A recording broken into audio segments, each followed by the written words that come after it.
yung book marks, ano po, makikita po natin yung karakter. Kapag kung ano man yung karakter natin, ito yung mag-determine ng ating kinabukasan, ng mangyayari po sa atin, ano po, ng ating karakter. Kaya napakahalaga po ng pagbabago sa buhay po natin. Ano po, sabi mo ng Esther chapter 2, verse 15 sa Tagalog, dumating ang araw, nahaharap na sa halin si Esther. Si Esther ay anak ni Abihail, na tiyuhin naman ni Mordecai.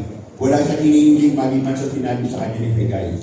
Nabigyan niya ang lahat ng nakakita sa kanya. Verse 16, noon ay kasampung buwan ng ikaping taon ng paghahari ni Xerxes. Sabi na 17, lubos na nabigyan niya ang hari kay Esther at inibig niya ito ng hindi sa ibang babae. Kaya kinoronahan siya dito at hinubang reyna kapatid ni Vashti. Alam niyo po, sa ating kapanahunan, paano natin madalas makuha yung favor? Amen. Alam niyo po ba yung pakor? Yung favor, di ko ba? Pagka yung favor, nakukuha natin yan. Masarap bumaba, no? Okay, pagkwentuhan. Alam niyo po yung favor, isang bakit natin nakukuha yan? Amen. Sa ano mga bagay natin nakukuha yung pabor ng tao o pabor ng ibang tao? Amen. Ano yung mga bakit natin nakukuha? Kailan natin nakukuha yung pabor ng ibang tao? Amen. Sino po? Sino po yung matapang na sasagot? Amen. Walang matapang. Pabor. Ano po yung pabor ng tao? Di ba ba? Sa halip na ikaw yung nasa huli ang kabigyan ginawang unahan. Pabor yun. Ano po? Yung hindi ka naman kasama sa bibigyan, pero biglaan, bigla akong binigyan. Alam niyo po yung pabor? Kailan natin nakukuha yung pabor? Bakit? Ako po one time sa pag-ibig, di ba mahaba pila? Tapos nakita niya naka-JM t-shirt ako. Ay, naka-JM t-shirt. Sabi niya, doon ka na pumila sa priority. Praise God. Amen. Palakpakan natin ang Panginoon. Yun yung mga pabor di ba? Yung pabor, yun po Isang sakta na natin nakukuha yung pabor. Let's say, nag-a-apply tayo ng trabaho. Kailan? Amen. Koneksyon, di ba? Kapag may kilala ka, di ba? Pabor yun, di ba? Kailan pa natin nakukuha yung mga pabor? Amen. Yung favor ng tao, kailan pa? Amen. May utang na loob. Yun, kapag may posisyon ka, tama yun, ano po? Kapag matalas yung posisyon mo sa company o kaya, pagmisan sa amin, di ba? Dahil pastor. Pastor, kayo po yung unang kumain. Amen. Ganun di ba? Pabor. Yun po yun. Bisan na, kailan na natin nakakuha yun? Paunahin natin na, sigayan mo sa kanto Amen. Di ba? Para hindi sa magulo. Amen. Pabor pa rin yun. Ano po? Because of time. Bisan, kailan nakakuha pa yung pabor? Senior citizen. Yun, senior citizen, kapag senior na lang, ba? O mga senior, mama na kayo, dito kayo, priority lane. Amen. Yun po yun, pati sa upuhan sa sakyan, favor. Ano po? Kailan pa natin nakukuha yung favor? Amen. Pagka-PWD, amen. Kailan pa po?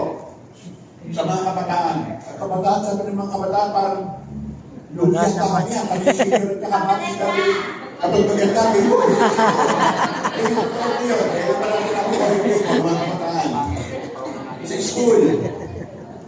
Kailan natin nakukuha yung favor? Kailan?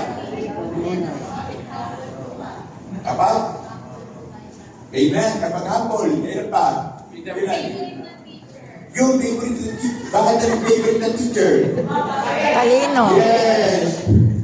At Sipag. nakukuha yung kapag gifted ka. Amen. Yun po yung mga pabor ng minsan, akala natin, wala naman tayo ngayon. Hindi mo tayo napapansin Amen. Yun po yun Pero alam niyo po, sa book of Esther, may ibang po ako ng Diyos na ginamit. Kung bakit nakuha ni Queen Esther yung pabor. Ano po? Hindi koneksyon. Ano po? Wala naman sa koneksyon. Bakit? Ang sinin natin, si Esther, hindi po siya hindi po siya kilalang tao. Actually, sila po exile. Amen. Hindi sila sa Persia po ito nangyari. Hindi po sila Iranian. Kasi ang Persia, Iran po yun Ano po? Hindi sila Iranian. Sila po Hudyo. Amen. At ng panahon na yon, galit ang ibang lahi sa Hudyo. tandaan po natin, kahit hanggang ngayon, ano po, kahit hanggang ngayon, may mga persecution ng mga Hudyo sa iba't ibang bansa, lalo na sa mga Islamic countries. Ano po, kaya si Queen Esther, pag mansinin natin, hindi niya na ako ipapagtahin sa pride. Dahil sa mayaman siya, ano po, hindi dahil palaban siya. Ano po, sabi ng Bible, it was kindness with character. Ako hindi pabor because of kindness, because of his kindness and his character. And then, in her character, ano po. Bakit? Sabi nga kanina, yung background ng kwento. Sabi ko, nangyari ito sa Persia, sa Iran, sa panahon po natin ngayon. Maraming babayan din nila sa palasyo upang maging kandidato. Bakit? Si Basti, yung reyna ay sumuway sa inuutos ng hari. Ngayon, nag-usap yung mga advisor ng hari. Hindi pwede yan, mahal na hari. Hindi pwede sumusuway ang mga babae sa lalaki. Parang gano'n po yung kwento. Ano po? Sa madaling salita, nag-dethrone si Basti. Ano po? At sabi nga ng kanyang mga advisor ni King Xerxes, sabi niya, maghanap tayo ng mga dalaga, mag-beauty contest tayo. Parang gano'n po, mag-beauty contest tayo. Pipiliin nyo, yun ang magiging reyna. At sabi ng Bible, isa si Queen Esther sa mga kadalagahan na yun. Ano po? Sabi ng Bible, chapter 2, verse 5 to 6, si Esther ay minority. Sabi niya, hindi siya kilala. Actually, uli na siya. Ano po? Pinalaki siya ni Mordecai, kanyang pisan. Pisan po siya si Mordecai.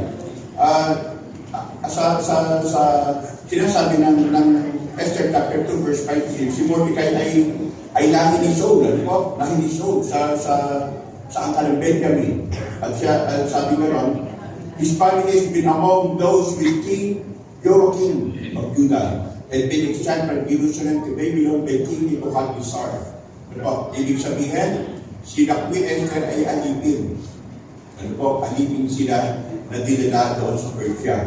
Kasi nung panahon na yun, dinala yung magagandang lalaki, magagandang babae, matatalino. Kasama ko dyan sila Daniel sa grupo na yan. Ano po? Dinala sila sa Persia. At upang pagbuhin, kahit ngayon alam natin, yung istorya nila Medjak, Shadrach at Abednego, tinago yung kanilang pangalan. Po. Pero ito nga, sabi niya, ibig sabihin, wala siyang political power, walang connection para manalo. Amen. Pero, mayroong kakaibang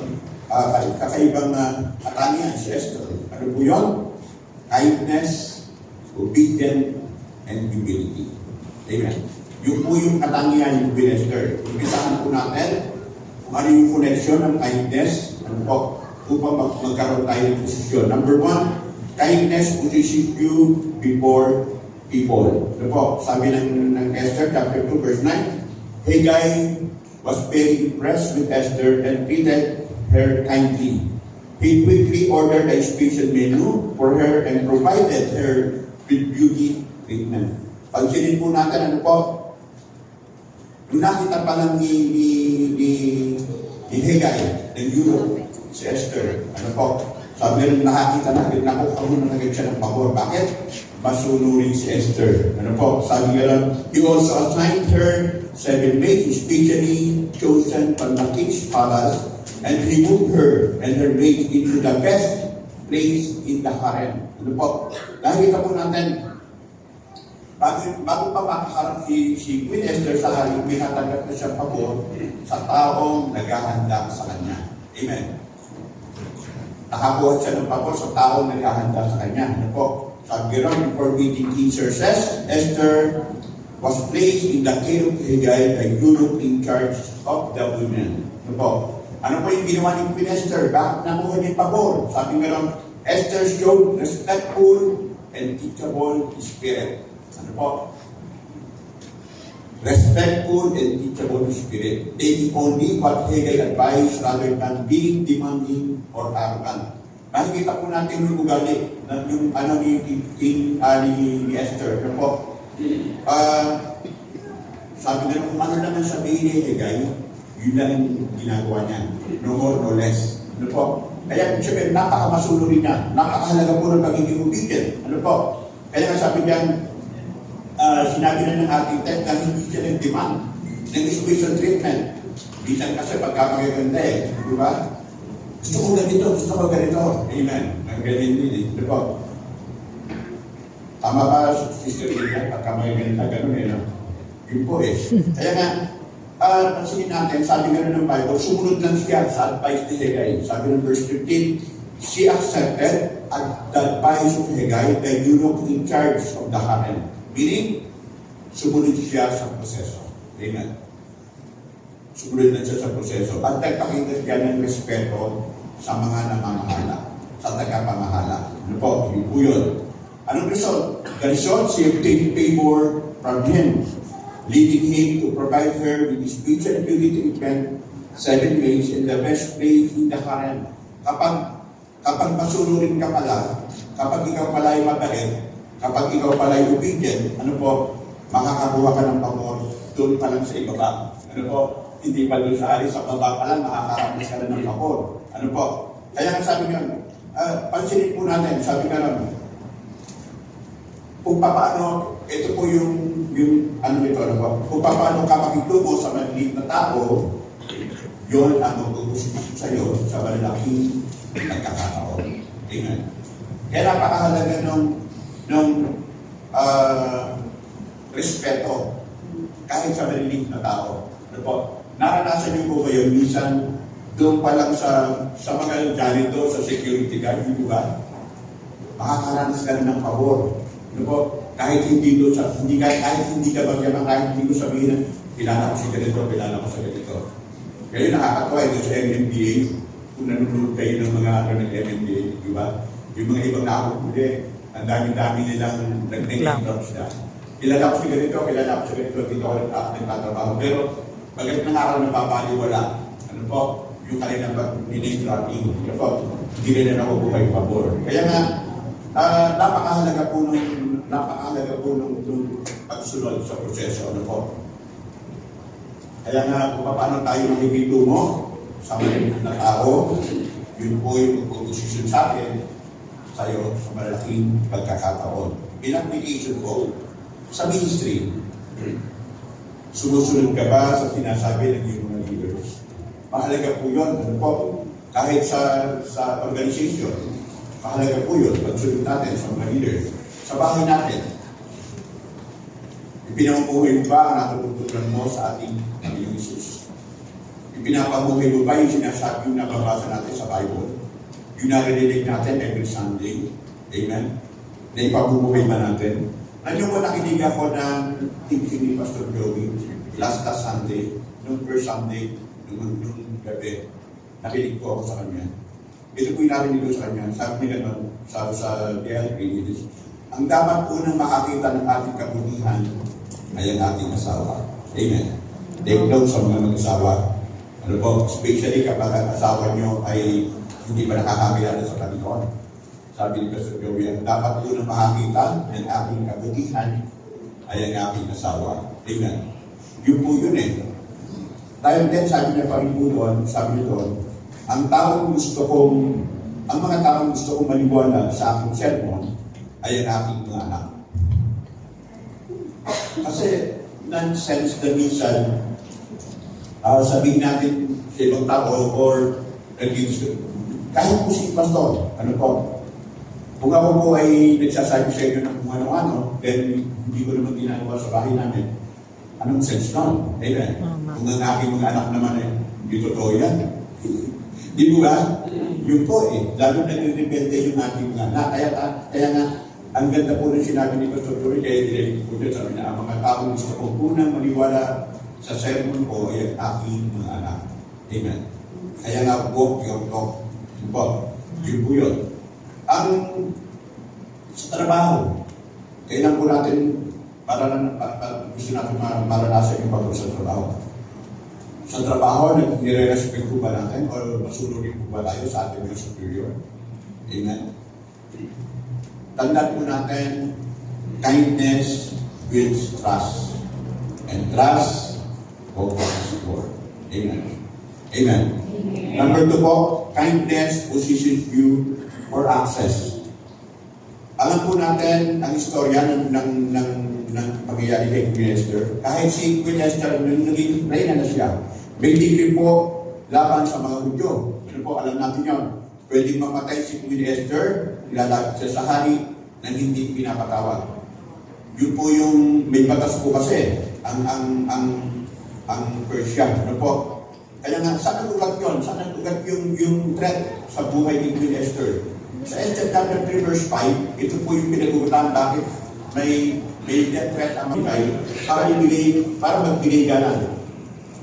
Nagalit siya ng labis. Bakit? Si Mordecai po kasi na-promote sa istorya, na-promote si Mordecai. Ngayon, ang gusto, siyempre, alam natin yung mga pride na tao, ano po, kapag may posisyon, gusto niya, nagbibigay yung buyukot sa kanya yung mga tao mababa sa kanya. Ito po si Haman, ano po. Nung dumaan siya, gamit siya sa palasyo, nadaanan niya si Mordecai. Si Mordecai kasi palagi nakatampay. Doon sa may gate, hindi ko alam kung bakit naandong palagi sa gate si Mordecai. Hindi ko alam kung ano yung posisyon ni Mordecai sa palasyo, ano po. Nung dumaan si Haman kay Mordecai, lahat ng tao yung mukhang pera ng kay Mordecai. Bakit? Dahil hindi ko nagaya mo si Mordecai, kaya hindi siya lumuko, dahil yun yung Hudyo siya Alam natin yung belief, yung religious belief ng mga Hudyo, hindi pwedeng lumuko sa tao. Sa Diyos lang tayo lumuko. Amen. Yun po yung prinsipyo ni Mordecai. Kaya, nang makita si Haman, sabi person, nang malaman pa niyan si Mordecai ay isang Hudyo, naisip niya hindi lang si Mordecai yung papapatay niya, kundi makina ang lahat ng Hudyo sa buong kaharian ng Ahasuerus. Ano po? Kaya nga, ito po yun, dahil sa pangyayari yun, gumawa ng sulat. Gumawa ng sulat si Haman. Ano po? Nakasulat dito, bukas na sa loob ng isang araw, ay papatayin ang lahat ng Hudyo. Ano po? Bata, matanda, lalaki at babae. Sasabsamin ang lahat ng karayarihan. Gagawin ito sa 13 araw na 12 buwan. 12 buwan ang buwan ng Adar. Ano po? Kaya nga, bilang reyna, nais si Mordecai. Dahil si Mordecai, natatanda natin, ano niya si Esther? Pamangkin. Pinsan. Pinsan. Yun. Galing, no? Si Mordecai, pinsan. Nakababatang pinsan ni Queen Esther, ni Mordecai. Kaya nga, gusto ni Mordecai na may batas papatayin silang lahat. Gusto ni Mordecai na lumapit si Queen Esther sa hari. Kasi reyna na siya. Amen. Pero yun nga, gusto niya makiusap tungkol sa ginawang batas. Kaso, may batas na yung Persia. Ano yung batas na yun? Sabi ng Esther 4, verse 11, alam ng lahat sa buong kaharian na sino mang lalapit sa hari, sa loob ng kanyang bulwagan, lalaki man ay babae na hindi pinapatawag, ay papatayin. Maliban na lang kung ituturo ng hari ang kanyang titong sentro sa taong ito. Ito po yung batas ng Persia. Hindi pwedeng, kahit pala asawa ka, hindi ka basta-basta pwedeng lumapit. Amen. Yun po yun. Kaya nga, sabi nga rin ni Esther, sa isang buwan, sabi niya, isang buwan ako hindi pinapatawag ng hari. Amen. Andun po yung also pag dito siya ng hari, pero imagine, ganun po ang hari, kahit na siya na yung pero isang buwan, hindi siya pinapatawag ng hari, imagine. May asawa pa lang gano'n. Israeli. Ito ba? Yung asawa ko hindi ko pinapatawag, asawa ko hindi ko nilalapitan for 1 month. Ito po. Kaya nagtatago yung isip ni Queen Esther para sa kanyang kaligtasan at kaligtasan ng kanyang mga kababayan. Amen. Yun po yung kaya si Queen Esther na oras na yun, nagtatago siya sa kanyang isip. Sabi ng verse 14. Pero yung alam po natin, ito yung pinaka key verse ng Queen Esther. Ano po? Yung sinabi ng verse 14. Sabi ni Mordecai kay Queen Esther, and who knows, but that you have come to your royal position for such a time as this. Amen. Sa Tagalog, baka nga kaya ka ginawang reyna para maligtas mo ang kapwa mong mga Hudyo. Ano po? Kaya nga, nung narinig po ni Queen Esther yun, na minsan, bakit ka na tayo nagkaroon ng posisyon? Bakit nasa ganito tayo patatayon sa buhay natin? Amen. Eh, pastor, wala naman ang patatayon. Minsan tatanungin natin sarili natin, bakit kaya ako lang yung Kristiyano sa pamilya? Amen. O kaya, Lord, bakit kaya ako nakakilala sa iyo? Naitanong niyo po ba sa sarili natin yun? Di ba? Kaya, for such a time as this. Na minsan, bakit tayo nakakilala sa ating Panginoon? Para saan? Amen. Sino po dito yung sa pamilya, sila lang yung born again sa magkakapatid? Amen. Amen. Kung ba ganon? Yun eh. Minsan tatanungin natin sa nila, Lord, bakit ako lang yung nakakilala sa pamilya? Siguro ikaw yung identity ng Diyos para kakilala sa Jesus sa kanila. Amen. Kaya si Pinesta, anong ginawa niya? Pansinin po natin. Big threat, pero tinignan po yung ginawa ni Pinesta. Verse 15, sabi meron, sa verse 16, sabi ni Esther, humayo ka at ipunin mo ang lahat ng mundo na nandito sa Susa. Magkaayuno kayo para sa akin. Huwag kayong kumain o uminom sa loob ng 3 araw. At ako at ang aking mga ibig kong babae ay mag-aayuno rin.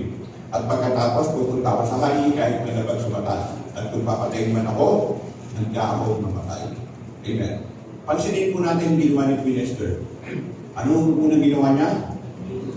Ano unang ginawa ni Queen Esther? Nagayuno. Yes, prayer and fasting. Napakahalaga ng paglapit sa Diyos.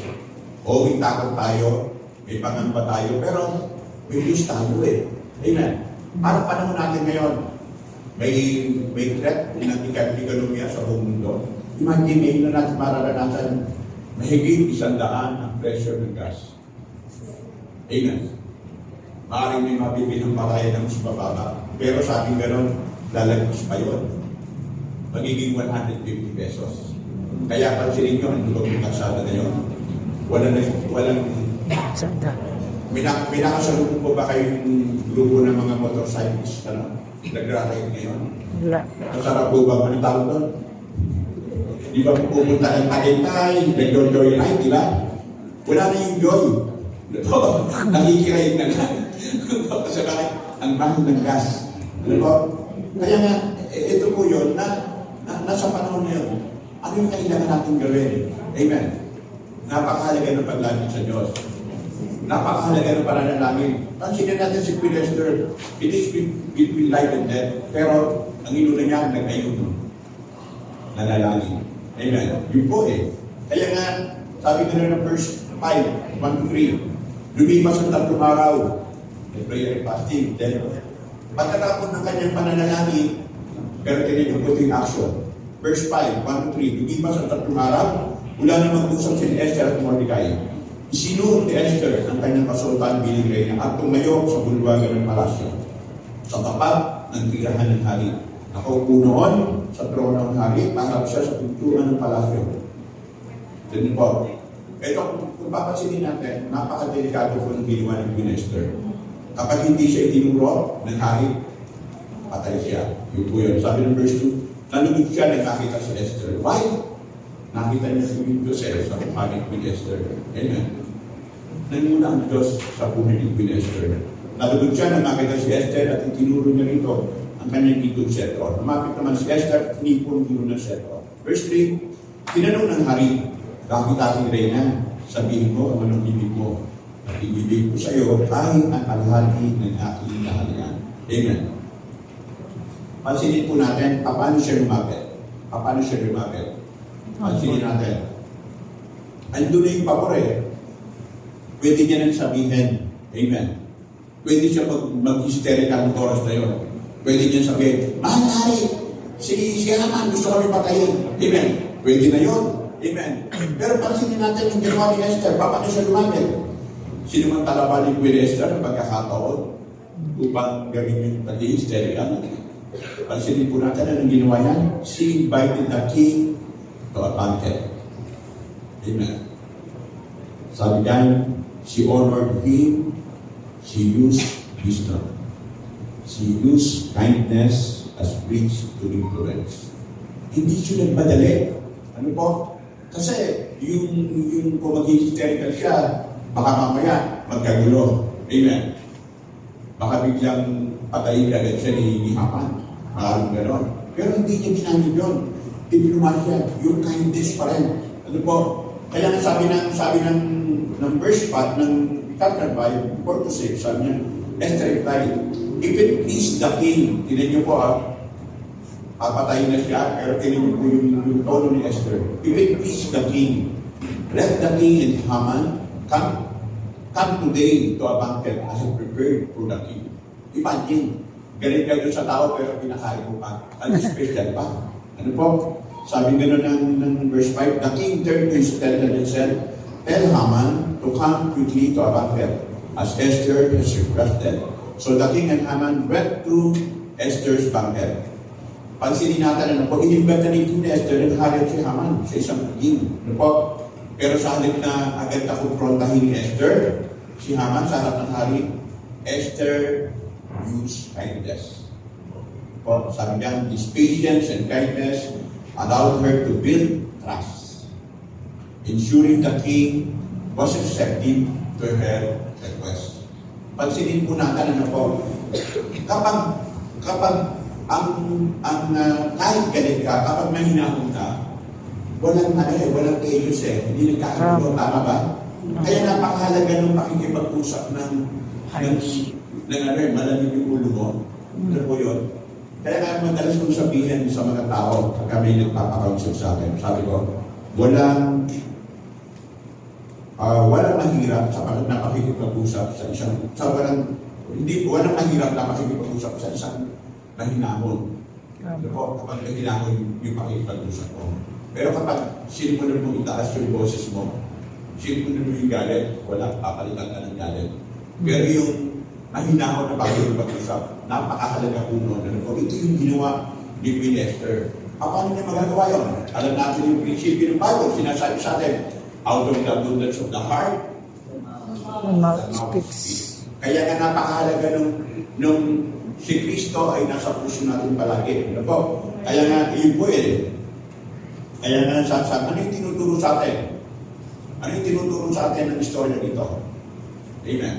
Ito ba yung tinuturo sa atin? May mga pintuan na hindi bubukas dahil sa lakas. Pero bubukas sa may hinahon at aming spirito. Amen. Kaya nga mahalaga yung kapag may sigalot sa pamilya natin, o meron hindi pagkakaintindihan sa mag-asawa, yung pakikipag-usap ng mahinahon. No? Amen? Mahalaga po yun. Pansinin nyo sa mag-asawa kapag parehong mataas yung boses, ano nangyayari? Yung wala yung buti. So, siguro, amen. Kami po mag-asawa madalas hindi ko alam ng mga anak ko minsan kapag nag-aaway kami. Kapag hindi naman away, yung hindi pagkakasubuhan. Kasi minsan, ang mag-asawa, ang dalas di ba? Yes. Minsan, sa ulam lang Sa ulam lang Sa pagpiprito lang, piprito lang ang ulam. Di ba? Minsan, ayaw ko ng tostado. Yung gusto ko, tostado, yung sa akin. Amen. Ganun po Kapag mahinahon mo sinabi, ay honey, gusto ko, ayaw ko ng tostado Amen. Pero, ano ba yan? Ba't sinunod mo na? Tama. Kaya napakahalaga ng mahinahon. Kaya nga minsan, sa simpleng tubig, pahingi naman ng tubig, binigay pa namin. Alam mo nang galing ako sa ano Hindi naman bibigay naman ng tubig. Tama. Yun po Kaya nga napakahalaga ng mahinahon na pakikipag-usap. Amen. At kung madalas kami mag-asawa, nag-aaway kami, kaya hindi yung mga anak namin Bakit? Pagka may yung isa, dahil yung isa. Ganun lang po yun. Tama. Lumalamig na rin yung mainit Tama ba? Tama. Amen. Yung mainit na kape, lumalamig Kapag Yes. hindi yung nilalako. Ganun po Kaya nga, mahalaga po yun. Ano po? Kaya nga, ito po yun na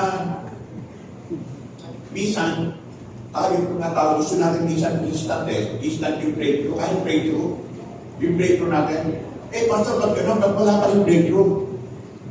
Pero ano po, ang paraan ng Diyos ay, ito po yung paraan ng Diyos. Gusto ng Diyos na maayos po yung ating character. Maayos po na tayo. Ano po, bago natin maranasan yung promotion.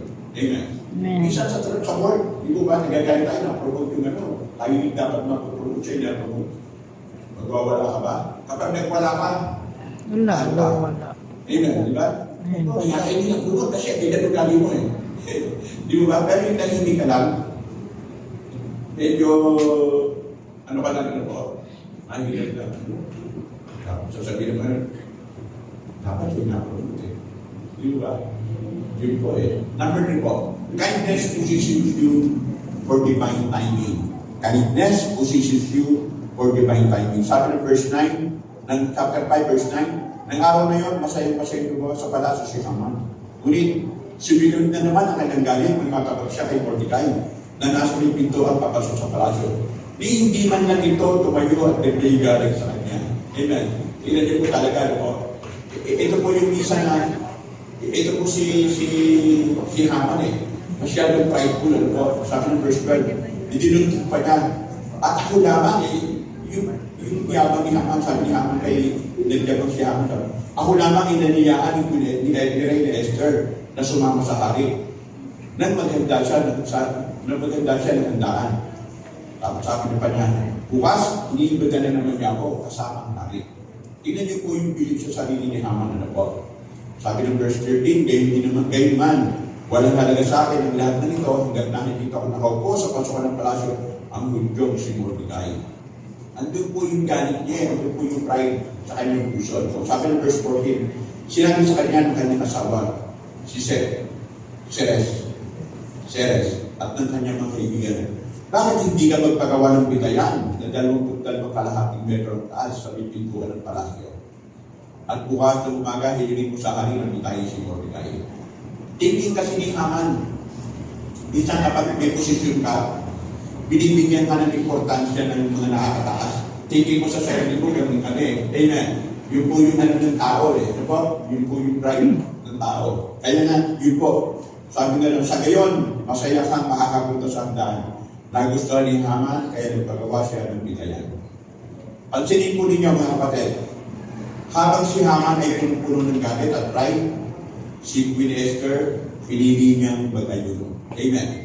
Amen. Pakiunin nga, prayer and fasting. Prayer and fasting. Mahalaga po yung prayer and fasting na minsan, pagka nag-declare tayo 21 days, nag-declare tayo ng minsan nag-declare tayo ng 10 days, nag-declare tayo ng 5 days, pero minsan fasting lang tayo, mga kapatid. Pero ito po yung kahalagahan ng pag-ayuno, ng pananalangin. Ito po yung kahalagahan ng pagsunod. Nakakuha mo yung pabor na galing po sa Diyos. Ano po? Kaya nga, bakit po tayo nag-aayuno? Bakit po tayo nananalangin? Bakit po natin ginagawa? Para?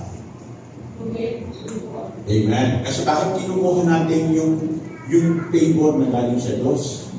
Hinahanap natin yung timing ng Diyos sa buhay natin. Ano po? Yung po yun. Kaya nga, harap ng kaaway ay nagmamadali ang mga anak ng Diyos naghihintay sa kanyang sagot. Amen. Kahit po sa panahon natin ngayon, ang daming tao nagpapanik na. Ano po? Kaya nga minsan yung mga groceries, pansin mo ngayon, nagpapanik pa yun sila. Tayo, panik lang. Ano po? Para tayong payin. Ako po personally, iniisip ko yun eh. Kasi yung sabi ni Jack Ma, alam mo po saan pagka pinakinggan yun si Jack Ma? Sabi ni Jack Ma, sa panahon ngayon, dapat maganda kayo. Sabi niya, maganda yung pamilya, maganda yung, parang sinasabi ni Jack Ma sa akin, magpanig-panig kayo. Kasi baka bukas ganito. At isip-isip ko, ang hirap talaga ng tao na walang Diyos eh. Amen. Bakit? Hindi ba tayo kayang provide ng Diyos? Amen. Yung mga Israelita ka sa wilderness eh, 40 years. 40 years sila sa wilderness. Sabi ng Bible, hindi na sila kanilang sandals. Hindi na nasira kanilang mga damit. Every day, pinakain sila ng Panginoon. Pinahilom sila ng Diyos. Imagine, wilderness po yun. Ilang. Yung nakarating kami ng Israel, alam ko yung sinasabi nila ilan. Tayo, yung lupa natin, kahit na naghirap ng tubig dito sa Las Marinas. Pero kung may pera ka lang, magpahukay ka lang ng poso dito sa atin. Kahit siya ka magpaugyan na nun, nabigala mo sa tubig eh. Pero nung pumunta po kami ng Israel, kahit anong buhay mo, marmol ang ilalim. Ganun po yung kanilang lupa. Kaya nga walang tumutubong halaman sa kanilang kalsada. Ano po? Walang tumutubong na halaman. Ganun po sa parte ng Middle East. Ang pag nagsasaka, Lord, lalabas ng lanis, hindi mo maiinom. Ano po? Kaya nga, yun po. Kaya, ang halaga ng pagtatag sa ating Panginoon.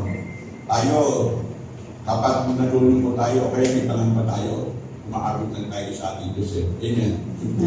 Nagbubuli lang tayo.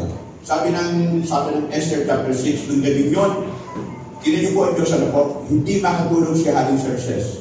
Ipinakuha niya ang aklat ng mahalagang pagyayari sa kaharian at pinabasa ito habang siya'y nakikinig. Nabasa ng bahagi ng kasaysayan tungkol sa pagpaplas ni Mordecai sa masamang balak ng mga yunong sinabigtan at Teres na patayin ng Haring Xerxes. Dahil dito tinanong ng hari, anong nagtimpala at pagpaparangal ang ginawa kay Mordecai dahil sa kabutihan ginawa niya sa akin. Amen. Pansinin niyo po ang Diyos po. Ang tagal na nangyari nang natuklasan ni Mordecai na papatayin yung hari. Hindi pa queen si Esther, no? Pero pansinin niyo po, no? Ang tagal na, hindi naman siya naparangalan, hindi nga siya napansin. Sa halip, pansinin natin, papatayin pa siya. Parang kung ikaw ay pagkaraniwang tao, minsan iisip mo, ito ba yung ginawa ko pa ko? Minsan nagbabawa ka ng mabuti, pero ito ba?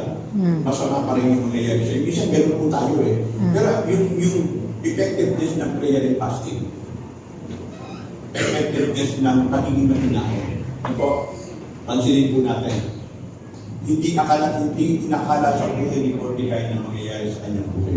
Po. Kaya nga, sabi na rin ng hari, anong gantimpala o pagpaparangal ang ginawa kay Mordecai dahil sa kabutihan ginawa niya sa akin? Pero sumagot yung mga tagapaglikod, wala po. Sabi ng verse 4, nagtanong ng hari, sino ang nasa bulwagan? Samantalang noon, ipapasok sa bulwagan si Haman, at sabihin sa hari, ay nang bitayin si Mordecai, pinagawa niya ang bitayan. Hindi ko po inilagayan. Sinabi ng mga tagapaglikod ng hari, si Haman po. Ito po, si Mordecai, nagyayabang siya. Nagpagawa siya ng bitayan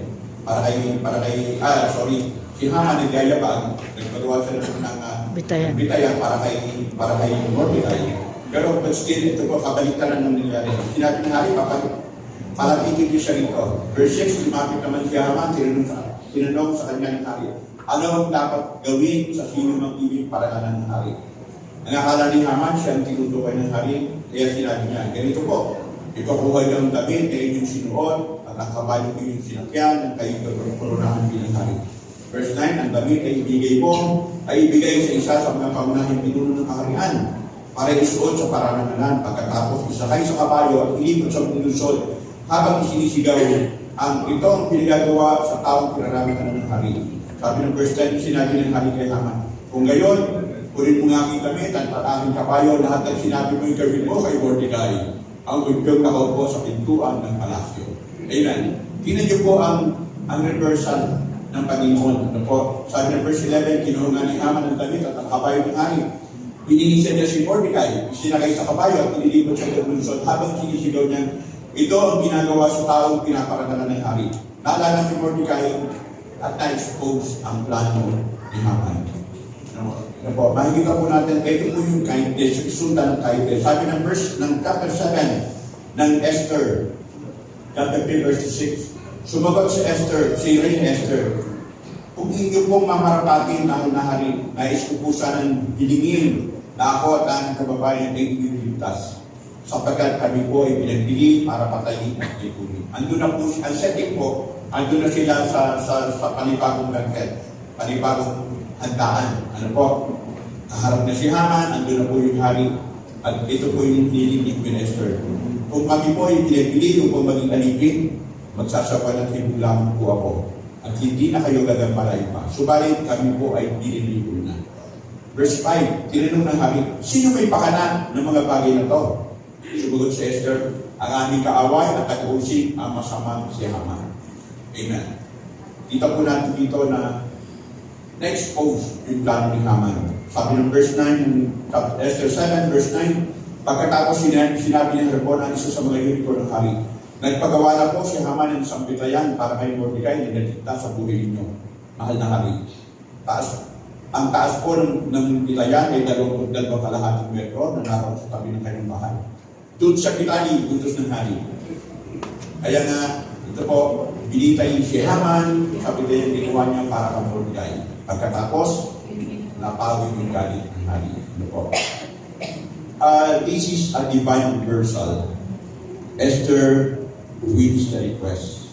Pansinin po natin na po. Queen Esther was able to save her people in potentially deadly situation because of her faithful and the faithful citizen. Makikita po natin ano po yung faithfulness. Napakahalaga napakahalaga ng pagiging tapat natin sa Panginoon. Napakahalaga ng pagtitiwala natin. Yung pananatili natin sa salita ng ating Diyos. Ang napakahalaga po ng pagtitiwala, yung pananatili ng pagtitiwala natin sa ating Panginoon. Ano po yung nilagay po dyan? When your heart is right, God will arrange the night.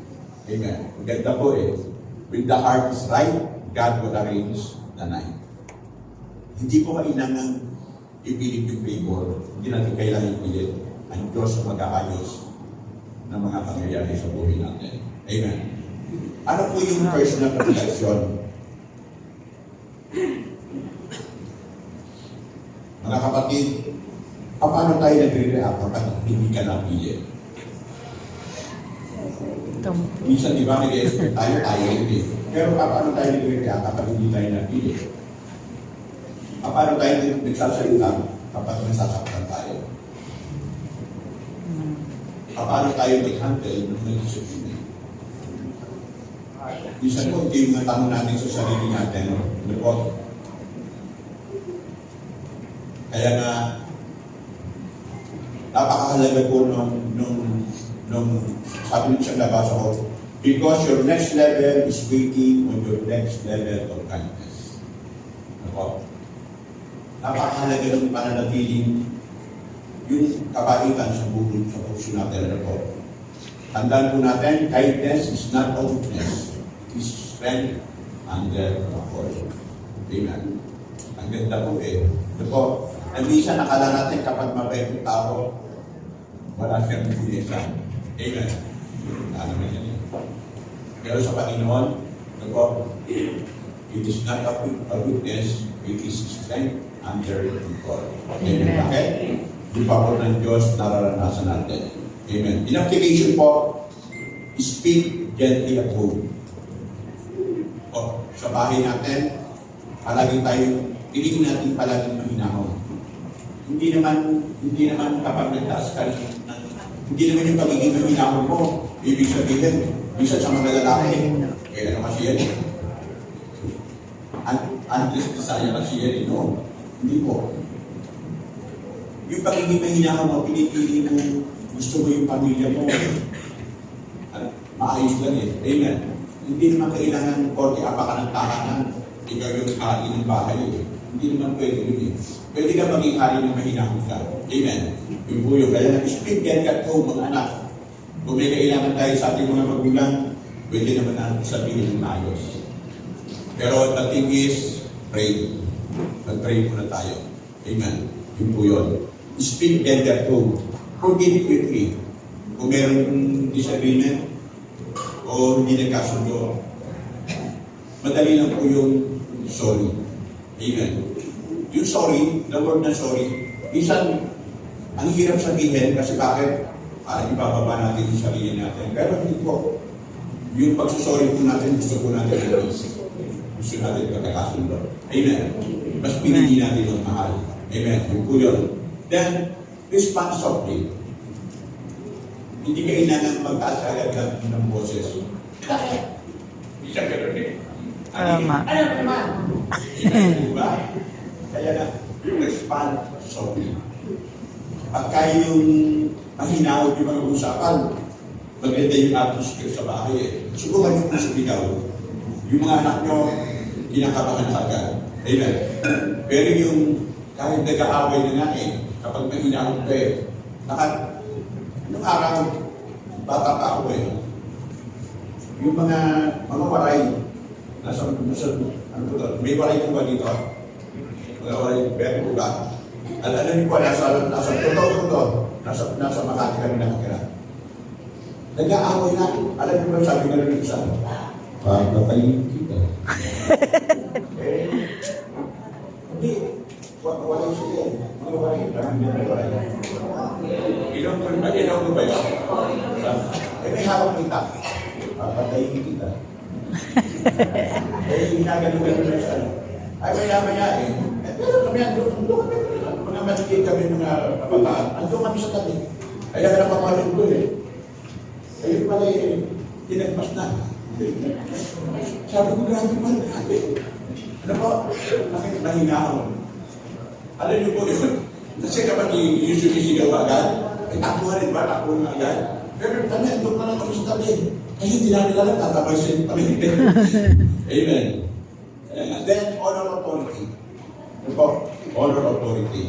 Kung sino nasa unahan, kung sino nasa taas, i-honor po natin.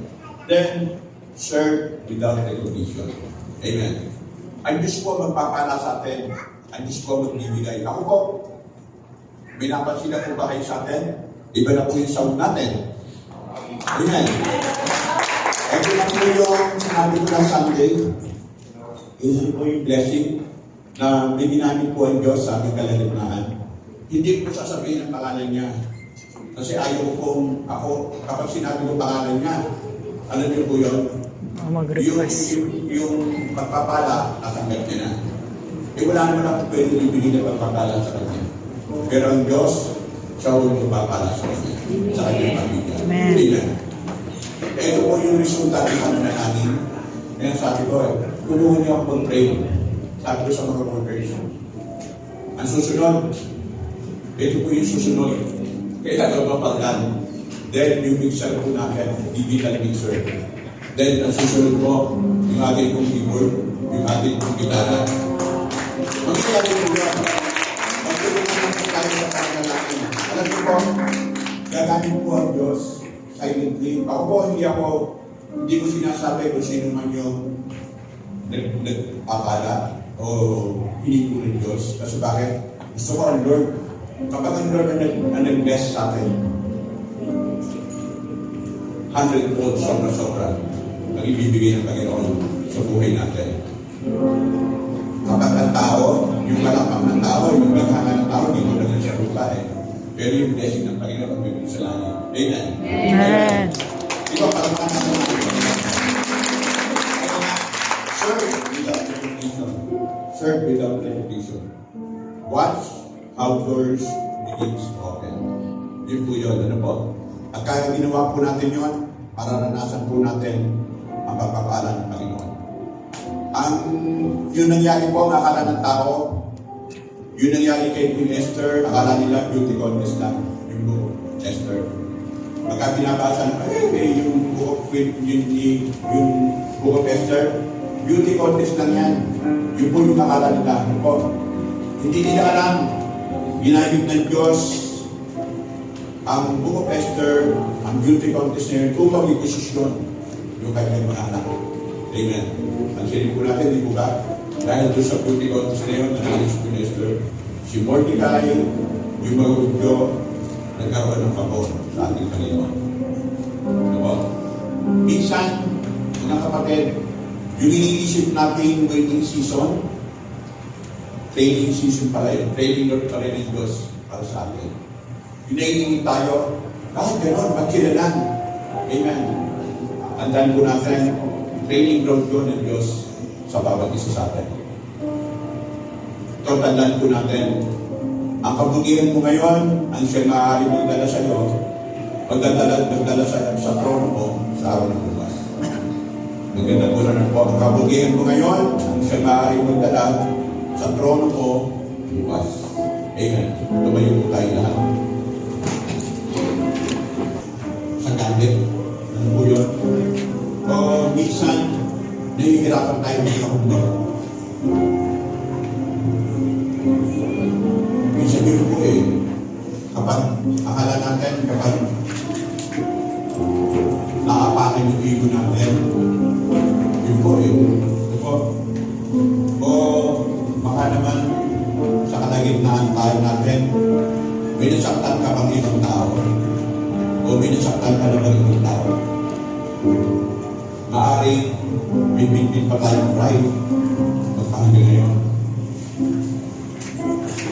Alam nyo ba kailangan lang natin gawin? Sulo natin sa ating Panginoon. Pride ngayon. Palitan po natin ang kindness. Let God refine your character. Sulo po natin sa ating Panginoon. Because favor does not change talent. Tandaan po natin. Favor changes character. Amen. Let's bow our heads.